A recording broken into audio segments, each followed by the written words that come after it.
Hello and welcome again to this first international meeting, Matices en Lenguas Extranjeras for authors and readers. We thank our public that is connected on our live broadcast on Facebook and YouTube. We are ready to start with our next table. We have as guest authors Dr. Nicole Blair, Frank Ramirez, and Lucero del Carmen Núñez. Dr. Nicole Blair is here from University of Washington in Tacoma, United States, and the other authors are accompanying us from the Universidad Veracruzana in Mexico. I'm going to do a short presentation of our guests. Ramirez Marín professor is a full-time professor at the Language Center of the Universidad Veracruzana in Veracruz, Mexico. He holds a Bachelor in Modern Languages from the Universidad Benemérita Autónoma de Puebla, a Master's in Education in Curriculum and Instruction from the Bloomsburg University of Pennsylvania, and a PhD in Language and Literacy from the Arizona State University. He enjoys working with university students, collaborating in interdisciplinary projects with international peers using English, which is the language he teaches at the university.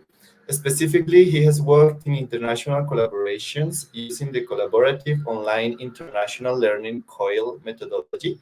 This type of projects allow him to implement learning tasks through topics that are meaningful and important for students around the world, such as sustainability, intercultural communication, education, and environmental issues.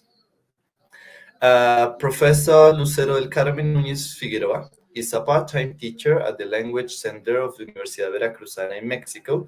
She holds a Bachelor in Business Administration and Tourism Management from the Universidad Cristóbal Colón in Mexico, and Masters in Education and Teaching and Learning English as a Foreign Language from Universidad Gestalt in Mexico. Professor Núñez is interested in language learning, specifically English as a foreign language, integrated critical thinking skills as cultural competence, and creating an excellent learning environment with her students. She has worked as an English teacher for the last 13 years and has experience in consecutive interpreting. Finally, Dr. Nicole Blair is also here with us, and she is going to be our moderator for this table. Dr. Nicole Blair is an associate teaching professor at the University of Washington, Tacoma, where she has been employed since 1995. In 1979, she earned a bachelor's degree in music education and then went on to earn a master's and a PhD in English. As an interdisciplinary scholar, Dr. Blair's research areas include music, literature, and first-year writing. She has published 2 books, one on Virginia Woolf and the most recent on American poetry and American music by women. Students in her classes have the opportunity to cross disciplinary lines in the research to produce original perspectives on literary, cultural, and socio-political topics. So we say hello to our moderator and author, Dr. Nicole Blair, to Professor Lucero del Carmen Núñez, and Professor Frank Martinez Marín. Good morning and welcome, everyone. We are very glad that you are here today with us. Good morning, everyone. Thank you for having us here. Good morning. Good morning. I just want to start by saying I'm so sorry. I don't know what I was thinking. I thought it was 9 o'clock and I'm a little bit late, and I apologize to everyone. I'm very, very sorry. Just the time difference is confusing, and I'm not even dressed the way I wanted to be, so I apologize.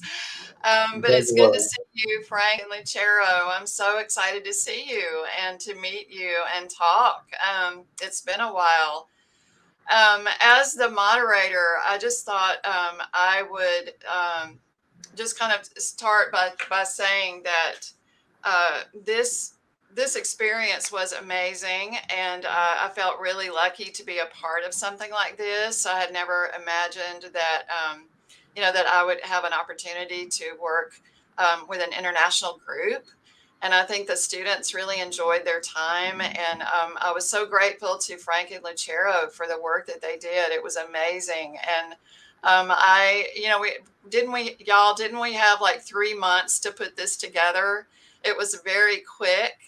And we were all like, what are we going to do? How is this going to work? It was sort of off the cuff. It felt kind of off the cuff, but I think it worked really well. And I wanted to say that Frank and Lucero are the ones that came up with the idea for the Google Classroom. We couldn't really figure out a way to pull us all together. This is my memory.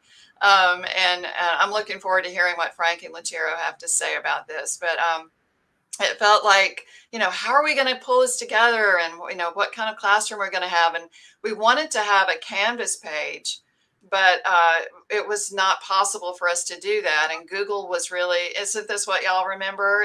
The Google Classroom was the only way we could really, make this work and get everybody together on the same page. And, and I remember, just really being grateful to you all for coming up with that. And then we had the Facebook page, because we started talking about the way that students wanted to socialize. They wanted to have a way to get to know each other, and not just to do academic work. And so, I think it works really well. And I'm sorry that Demetria can't be here to talk about her experience, because she and her partner, they seem to kind of have a bond. They kind of made a bond, and they were able to, write back and forth and get to know each other a little bit. But, as far as just setting up the conversation today, I thought I would turn it over to either Frank or Lucero and let them talk about the work that they did. And also the article, I hope everybody got a chance to read the article. It really goes into detail about some of the methodologies and the research that was done, and the hard work that you all did to pull all that together. So, Frank, do you want to start and talk a little bit about writing that article?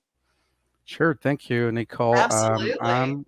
Great. Let me, as a background, for the people who are listening to us, we are here at the University of Veracruz in Mexico. Nicole works at the University of Washington at Tacoma in the U.S.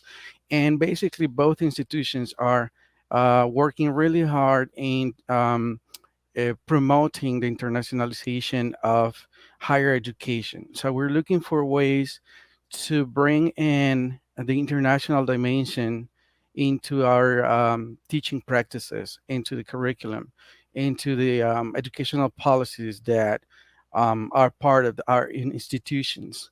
So at the language center where I work, we are trying to push for methodologies like COIL, which means collaborative online international learning, and it was developed by the State University of New York in the U.S.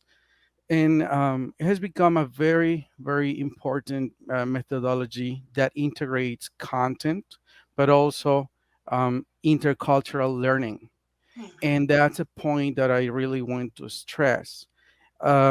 Students need to develop international competencies, and that means they need to be able to work together across borders, countries, in an international manner, because the world we are living in right now demands for those types of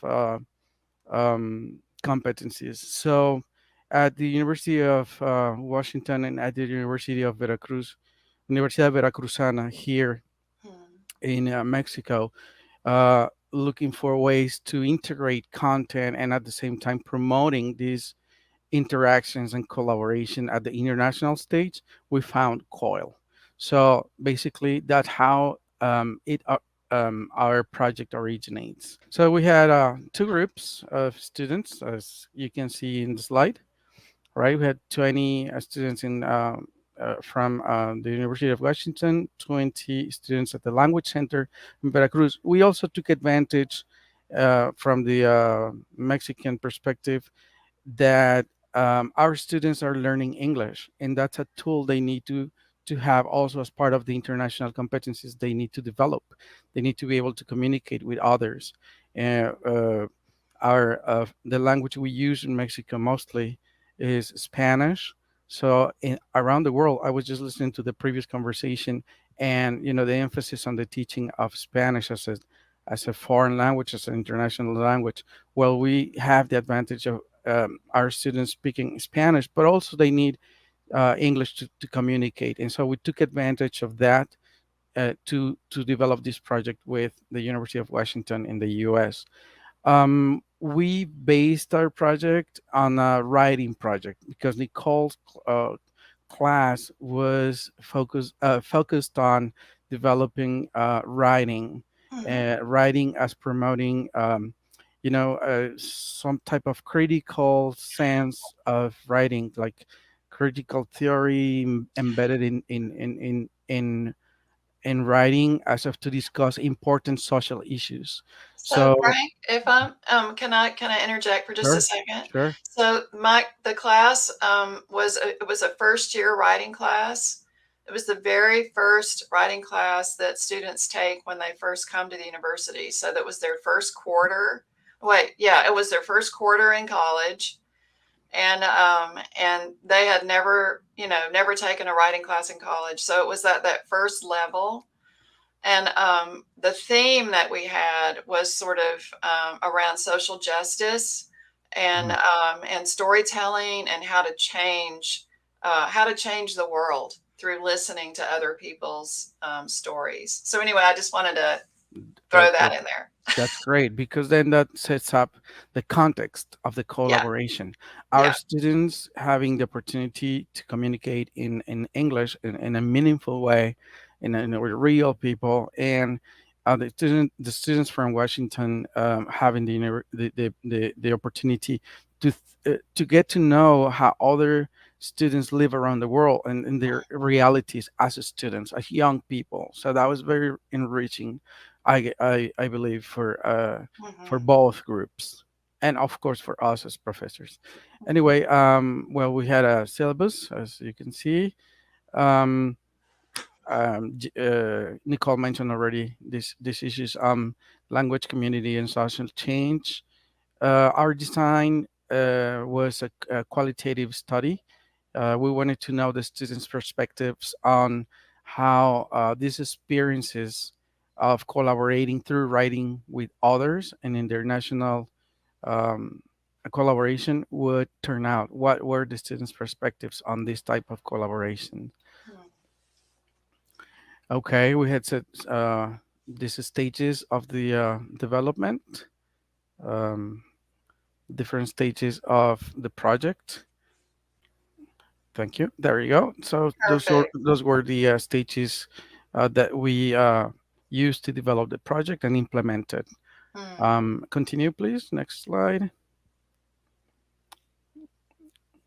As Nicole said, we looked for ways that were appealing for the students to interact in through technology because the COIL methodology also requires the use of technology for collaboration since we are in different parts of the world, different countries. So we use a closed group as a medium of interaction, a Facebook group, which we later will talk about that. We assumed that everyone had Facebook and they were young people and that, but that didn't turn out to be the way it was. Continue, please. We also used a Google Classroom to upload the contents of the class and the syllabus, the assignments, etc. Continue. Thank you. We used different ways of collecting data from this project since it was a qualitative project. Continue. Thank you. Next. Thank you. This was the process that we went through for the data analysis. We used some softwares to do that. And then we developed the assertions that came out from the project and the data collection. We analyzed the data and then we come up from the data emerged three main assertions. Continue, please. our students, next slide, thank you. Our students really brought up three main topics. The first one was they really got engaged in the language learning processes. Mhm. It was very interesting that the students from the U.S., you know, actually got to think about how complex could be to learn a different language and then use it at school, for example. And Mhm. so that was one of the interesting parts and according to the data that we collected, the students from the US took away from the project. That's something they learned. Of course, another assertion, another topic that came up from the data was these issues on cross-cultural experiences. Mhm. We documented those. We'll show you a little bit later. And of course, technology use. Some issues came up with technology as expected, but we kind of assume young people from the US and Mexico from large universities, state universities, they were all familiar with technology and they all use social media. And that was not the case for some of them. Continue. Next slide. Yeah, I learned a lot from that. We did, of course. In terms of language, and then I will ask Lucero after this slide to continue the presentation about the language. The students from the Universidad Veracruzana really emphasized the chance to talk to and write to a real audience. Mhm. Language classes are many times kind of artificial, our classroom language. Yeah. Well, that's the nature that we use. After our students finish their English class here in Mexico at the Universidad Veracruzana, they go out of the classroom and they do not use English for communication for their everyday activities. They may listen to music, they may watch a movie or whatever, but that's something that they really felt that was useful from this project. Using language in a meaningful way for communicating. And they learn how to structure the written texts because that was part of the project. That was a writing project. So they learn how to, kind of structure and address people in a formal way and also in an informal way in social media and in academic texts. And the students from the University of Washington reflected on other people's experiences in learning a foreign language, in this case English, and how learning English in, for example, in Mexico really has real life implications. For example, many times learning a language in a foreign country as a foreign language provides career opportunities, opportunities, professional advancement, etc. So they realize that learning another language could be a really real may have real life implications. Let's continue. Lucero, you want to take over? Thank you. Yes, thank you. Thank you, Frank. And well, in terms of language, one of our students said these are some comments from our students for both groups. And one student from the Universidad Veracruzana said, I used to look at English from a technical point of view. It was like taking a look to a different perspective about learning the English language. Like fluency of a person whose English is her first language, it is not the same to practice English with a person who learned the same way you did or who is learning the same way as you are. That is the culture as well. For example, we must think about how to talk about certain topics that we consider natural occurrence, but they do not, like having a different perspective. And this is what Frank was just mentioned before, that students were uh, talking to a real audience. That's the way they felt. The next one, please. And a student from the United States, he said, I thought I could understand anyone who would write in English, but I learned that I didn't. I learned that the way they write is different from the way we write. I guess it's the way we learn to think and write in our own culture. We do things differently. Uh, Thank you. The next one, please. Now, in terms of cross-cultural experiences, data suggested that most of our students value collaborating with one another. The project allowed students to share real life stories which reflected social issues they consider important. This in turn allowed the students to compare and contrast some aspects of their social realities, such as language and identity, family life, and education. Next one, please.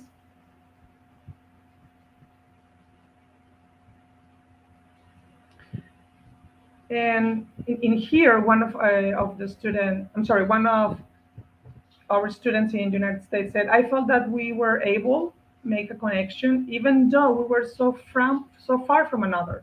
My partner's story enabled me to think about the stories on a global scale and how they should transcend mere languages and borders in order to have a realistic view of the world, what needs to learn to be aware of different people's stories. It is absolutely necessary for social change. And in here, I would like to emphasize what Frank was saying about the importance, of cross-cultural competence and also the internalization, in our universities, in the globe, pretty much. And next one, please. Can you go with the next one? Thank you. And finally, in terms of technology, the students consider that interacting with the students from another country through a social network, such as Facebook, and an online platform like Google Classroom was an innovative as pedagogical approach. And however, we face some drawbacks, as Frank said before. Some of our students were unfamiliar with the virtual classroom. They even had privacy issues with Facebook. Some of them didn't want to chat through Facebook, didn't want to share a picture, for example. And and some of our students actually said that they wanted to chat a little bit more, or they wanted to have that um, having that experience with their peers, in the other country. However, not everyone was willing to do that. Next slide, please.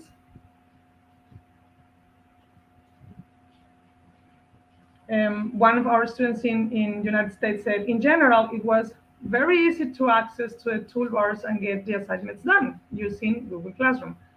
Was very easy, but I think it is relative because it wasn't as easy for other people. Maybe it was because they had never interacted with this type of tools before. As I was just saying, that some of our students have a little bit of difficulties using the platform. Can I ask a quick question? Sure. Love you guys, you and Frank. So I wonder, one of the things that is a barrier that's hard to get over is the time difference, right? And I was thinking, gosh, wouldn't it be great if we had Zoom, but that wouldn't have solved the time difference. So even if we had Zoom and students could have Zoomed in with each other, they would have had to do it at like weird hours, and it's just it's an issue. And I wonder, I'm really anxious to hear what you and Frank have to say about what have we learned since 2018 that we could do differently. Or anyway, I'll be quiet now, but I just thought about that, that time difference is just a thing. Sure. I'm sorry, Lucero. Sure. I mean, now again, one thing we learn and we know we should not do is assuming, but because of the circumstances that we have faced at the global scale with the pandemic, and because we were forced to change our way of doing school, going about communications. I guess we had already been doing that with this type of projects through distance or online platforms. I suppose that it would be very interesting to see how students now have changed their views about using technology, how it is so necessary for interacting at the global scale now.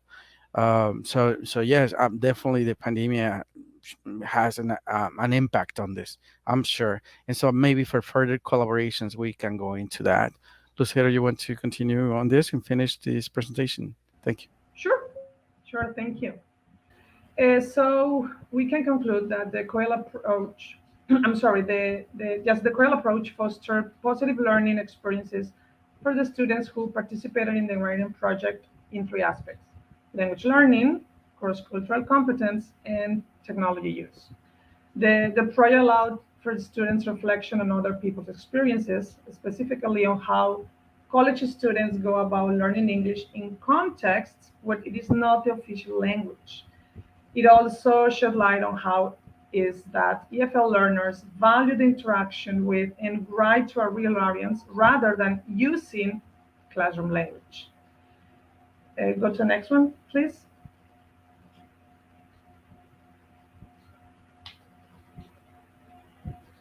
In terms of cross-cultural experiences, the project allowed students to share real-life stories which reflected social issues they consider important, such as language learning, family, or education. Finally, the students considered that interacting with students from another country through a social network, such as Facebook, and an online platform was an innovative as pedagogical approach. With this, we finish our presentation. Thank you very much. Yes. Thank you. So, what kind of discussion questions, or do we have an audience who has questions for us? Or I don't know how to find questions. Does anybody have a question about anything? I don't see questions anywhere. I don't know if I can Oh, say something. yes, please.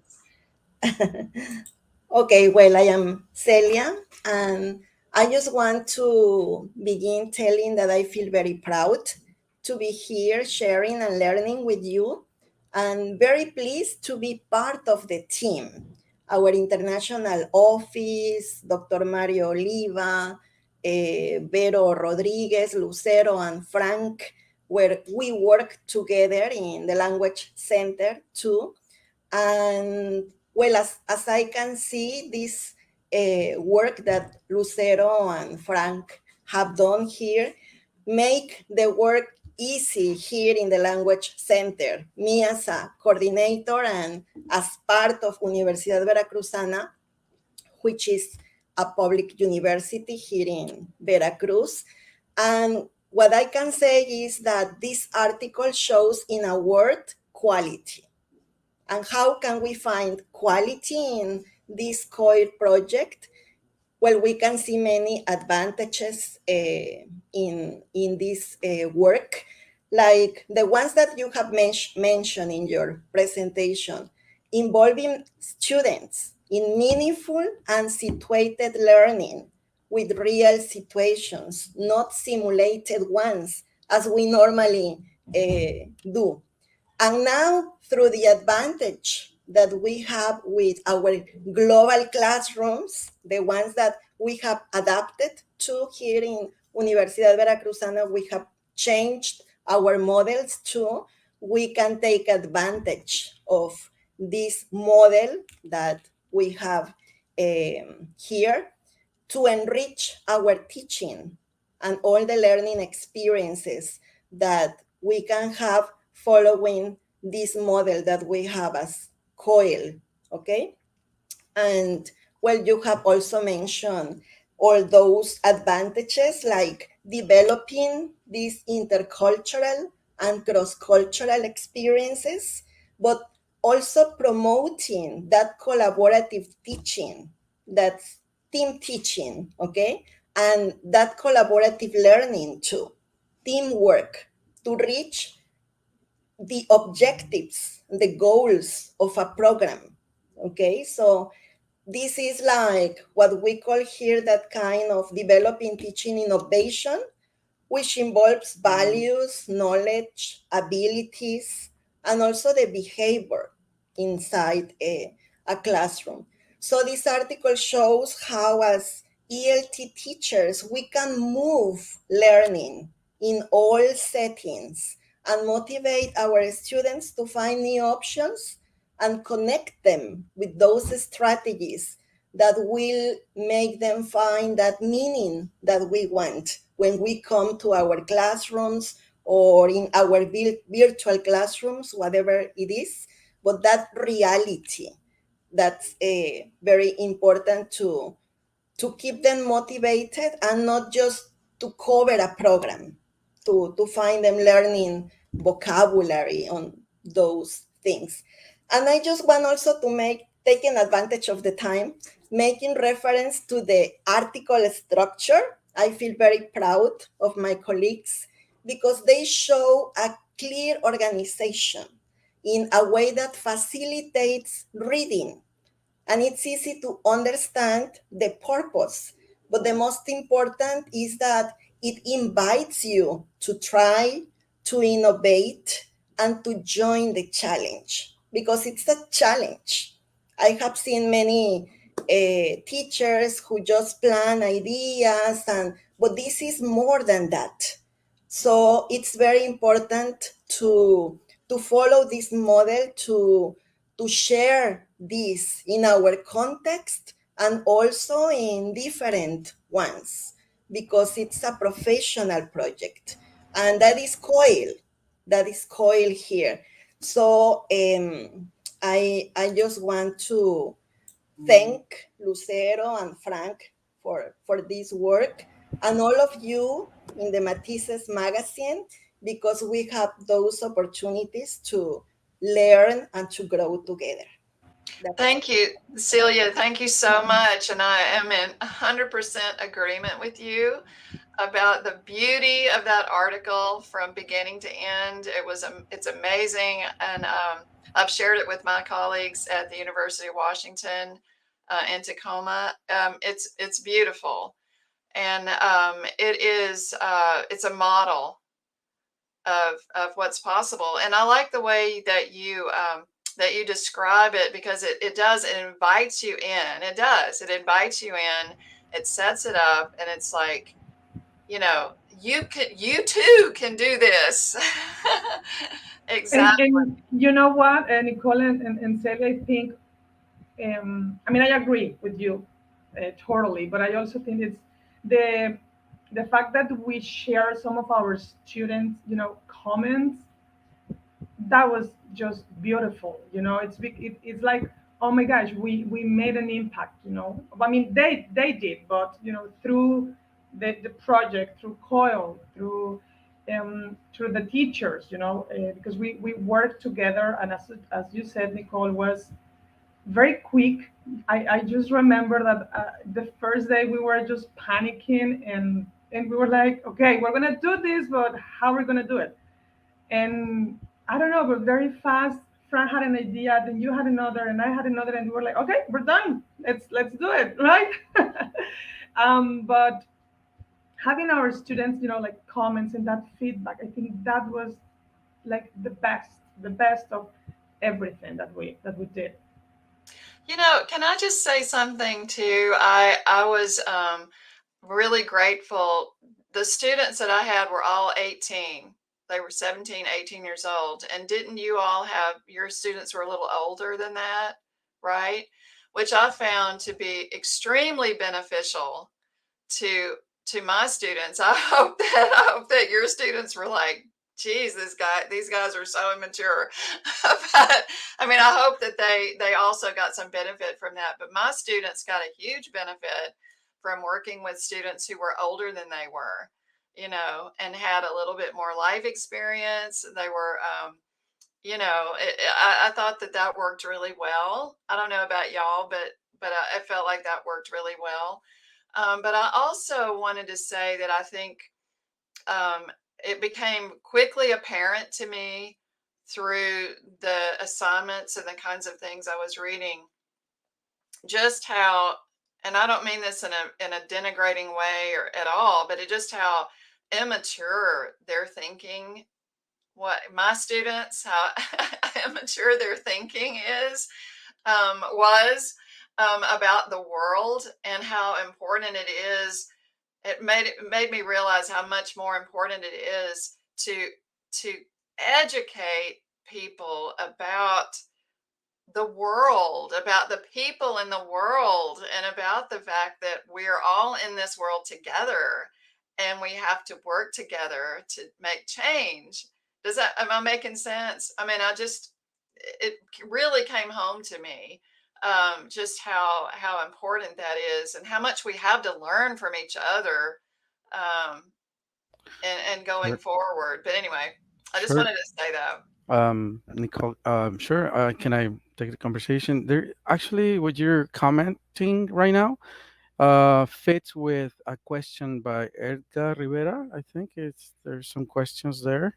I'm not sure if we are already in that section, but some people are wondering, well, what's the takeaway from this project in terms of the study itself, and also about the virtual learning spaces. And to me, what I really appreciate, and I think the value of using methodologies such as COIL, which again, it emphasizes the learning of content through collaboration, uh, but it in the heart of this process, there should be the intercultural component, meaning okay, we need to learn from each other, not only about the content, because this type of project is not only for language. You can have a project on engineering. Actually, if you go to the Sunny uh, website for COIL, and Sunny means State University of New York Center for this type of projects, COIL methodology. You can find projects on architecture, engineering, medicine, languages, etc. And but at the heart of these projects, there is the intercultural component, and that means that the biggest takeaway for me is that students learn how other people, other students around the world interact. They get to know a little bit about their realities, their lives, their life stories, the difficulties that we face. Because I mean, as we could consider that the project was successful, but within the project, students talked about how difficult for some of the students in Mexico was to go to university, and with some issues, personal issues that are important in the family and economic issues. In the U.S., also many social issues are happening. How language is a very important component, but also could be a divisive issue in some aspects, because that is related to identity. So if you think about that, in the comments in the article, some of the students in the U.S. mentioned, my friends speak Spanish, but they rarely use it because they are looked upon in a different way if they do. So again, at the heart of this project is this understanding, this developing of intercultural competencies that allow people to work together. Again, not only for the construction of new knowledge, for the development of new technology, but also for understanding each other a little bit better. This There should be learning about how we need to respect each other's beliefs and views, and learn from each other. So that's why I think, in terms of what was the biggest takeaway for me, I think that's the most important part, the intercultural component within the project. And about the virtual learning spaces, well, yeah, and technology, Jorge Martinez Cortez also asks, for example, he asks that he mentions that the lack of digital skills in teachers affected the traditional form of the teaching learning process. How can you improve this process using technology with your proposal? Thank you for your comment. Of course, again, we consider ourselves fairly trained in the use of certain educational technologies, but then we realized that we needed to learn. Back there, it was a little bit before the pandemics, so a lot of teachers were not using technology. I think that this issue really precipitated the use of it, and now people need to catch up. Teachers, we need to catch up. Either I can talk for I'm not sure about in Washington, at the University of Washington in Tacoma, but at the Universidad Veracruzana, there were the strategy was, okay, we have experts on technology. We need to develop a lot courses for to train our teachers and professors on how to use those tools. And many teachers, most of the teachers, in my view, were willing to do that. Others, there's change always involves resistance. So I hope that through this article, you, the teachers or the students that had the chance to read it, will see that maybe for them now it is common. Oh well, we just use Facebook or we use Google Classroom. We use it every day now, but not back then. So I think that opened the view for um, professionals in education to see that there are other ways to reach people, despite time differences, despite distance across borders. This could be done. Now, of course, there's difficulties. For example, mainly on synchronous meetings, we didn't have many as teachers.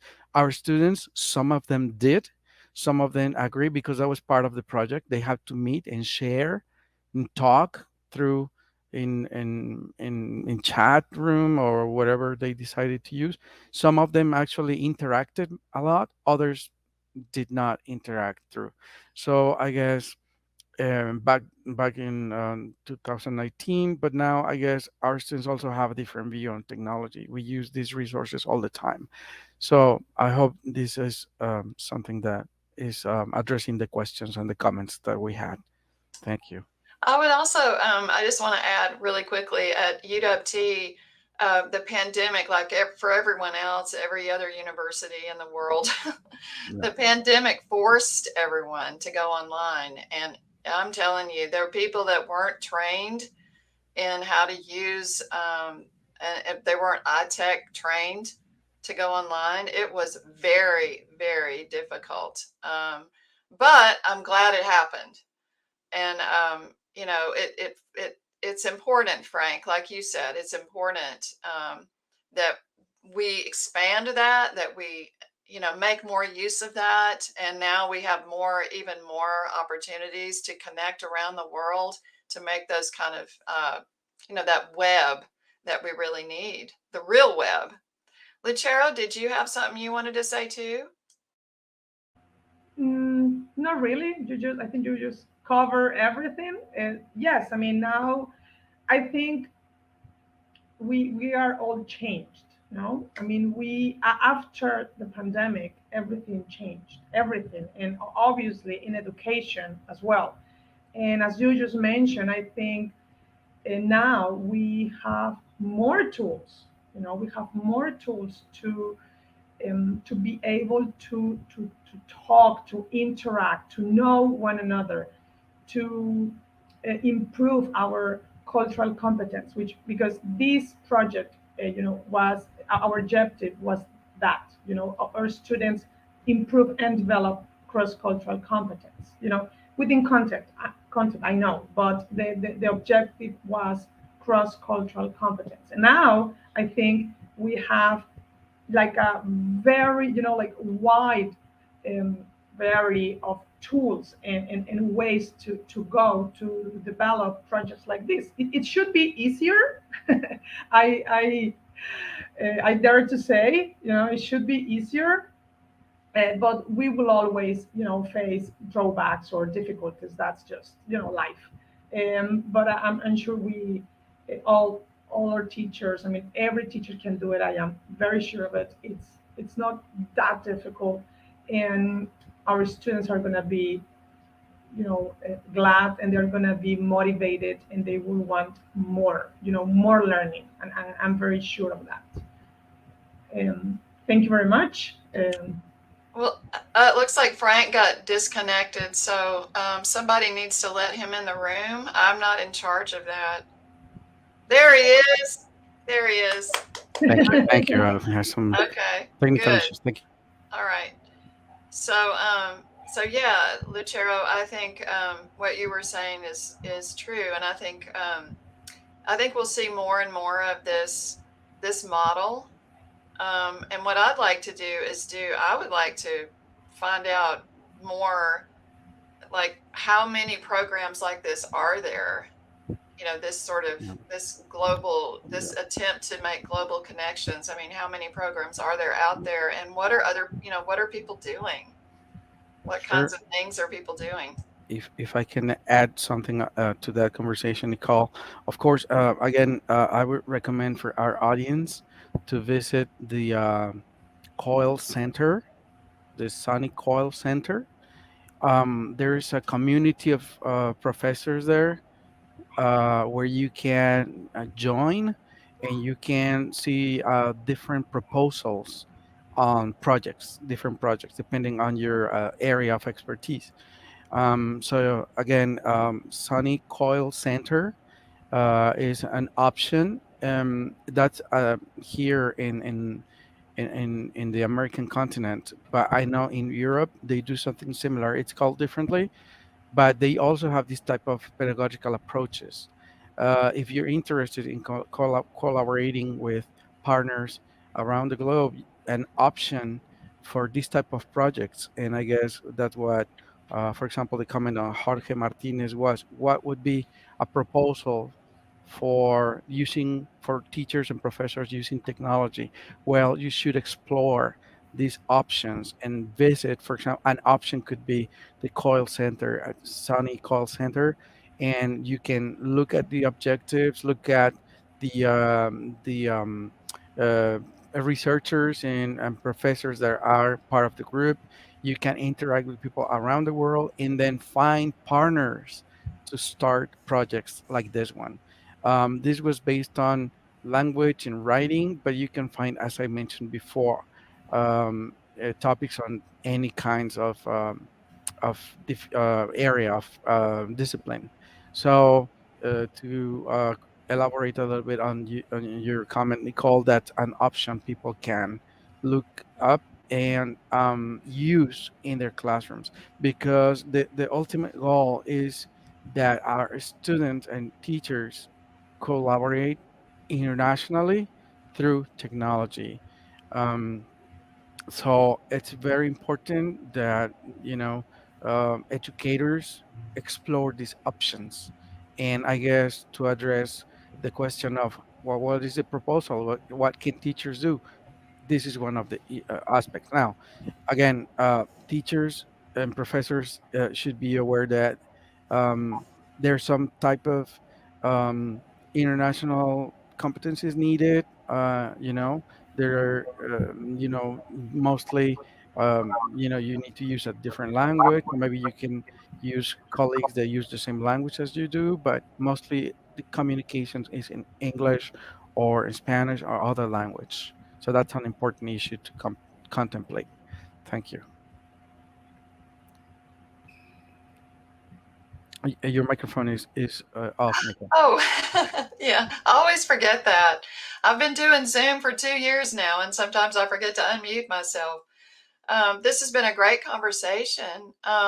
Lucero or Celia, do y'all have anything else you'd like to say or add, or are there any other questions? Go ahead, Celia. Now to invite Lucero and Frank to share this with all our colleagues here to make like a plan, no? To have more COIL projects to get our teachers join this model that is going to enrich our classes. And also in the chat that we have there, we can also share the link for our COIL Universidad Veracruzana link, so that you can also join and know our projects and all the things that we have there. Thank you very much. Great. So now I think we have 4 minutes. Doesn't anyone have anybody else want to say anything? We have 4 minutes left. Manuel. All right. Manuel. Hello, I am back. Hi. Thank you very much for this presentation, for this discussion that you have held for the last minutes. We are right on time to finish, and to thank you really for coming today, for accepting our invitation. We hope that you can continue on this project, that you can continue working on what you're doing right now, and we hope that you can keep in touch with Matices en Lenguas Extranjeras. Again, you are always welcome. We also Thank you so welcome much for the opportunity. Thank you for the opportunity. And thank you, Frank and Celia and Lucero. Thank you to the editorial team at the Revista Matices. It's a great journal. We really enjoy working with you, and we appreciate the opportunity to share what we do through this important journal. Thank you very much. Thanks to you.